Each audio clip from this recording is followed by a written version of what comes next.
Ladies and gentlemen, welcome back to another broadcast of The Weekly with me, Neff. Guys, subscribe to the channel. We are trying to get to our 50th subscriber, and every subscription helps us out a lot. Plus, please share with a friend. We'd appreciate it very much. This article is from World of Real, and it reads, Joker, Folie tracking at miserable $55 million opening weekend. So let's read a little more into this article. This $200 million movie is in serious trouble. I reported on this earlier this week, guys. I said we have a major problem with Joker. I was looking at a lot of the seating charts at my popular theaters in my area, and I noticed a lot of seats were not being bought up. We're talking about 3 days, 4 days before the movie is supposed to hit theaters, and this is supposed to be a highly anticipated film. So let's read a little more from Jordan Rumi. Listen, I won't go against the grain and tell you that Joker Folie is better than critics make it out to be, but it's still this boldly audacious swing from director Todd Phillips, and I'd much rather watch something as ambitious as this film than, say, most of the IP garbage we're used to seeing in theaters. With that said, Deadline is reporting that a $55 million opening is now expected for Folie.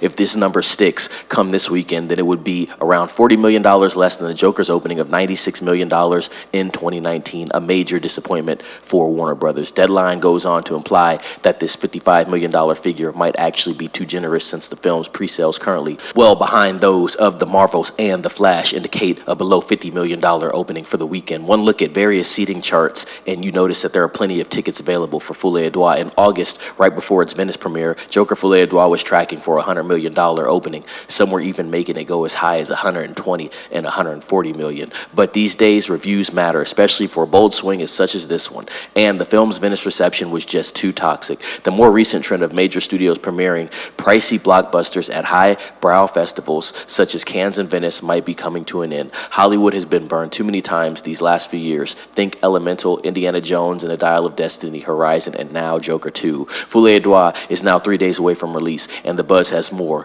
or less evaporated. Folie is getting panned by critics. It doesn't help that the film is an R-rated musical, which was already a tough sell to begin with, especially for fans of the grittier 2019 original. So with that being said, guys, like I said, this article really covered a lot of things that I talked about a couple days ago. I've seen people that absolutely loved the first Joker hate this film, so that actually says a lot about how bad this film is. Now, like I said, I have not seen the movie, so obviously I cannot criticize the movie. I did see the 2019 Joker recently. I had spoke on that film, was not a big fan of it, only because it wasn't really lore accurate. There were some redeeming qualities about the film. I did like the tone of the film. I liked the aesthetic. It matched that 70s aesthetic. I like how the film was shot. The cinematography was fine. I thought the score was fine, but I did not like the writing of the film, and I did not like how the film really distanced itself from the lore accurate rendition of the Joker. But like I said, that is the first film. But as I said earlier, it seems like people that did like the 2019 film are not liking this film. Now, obviously, there are going to be some people that do like this film, and I'd definitely like to hear their comments on this film after they do watch it. There are a few people that have seen it, and they have made videos, and they have commented on it online, so I have seen a couple of those things. But I want to see what the mass majority of people have to say about this film. I think the Google reviews say it's a pretty decent film. I think it was sitting at about a 3.5 or 4.0 out of 5 stars, so the reviews on Google look pretty decent, but we've seen those Rotten Tomatoes scores. It was sitting at a 64%, and now it's sitting at a 60% critic score. Want to see that audience score. That is going to be very interesting. I think Metacritic has it at a 54%. And just because we get those ratings, it doesn't mean that the film isn't quality. Like I said, I watched Megalopolis this past weekend. The reviews and the numbers as far as the percentages on how good the film is, they're in the can, but the film is a good film, and I think it's worth the watch. I'll probably end up buying it. So we will see what happens with Joker Folie.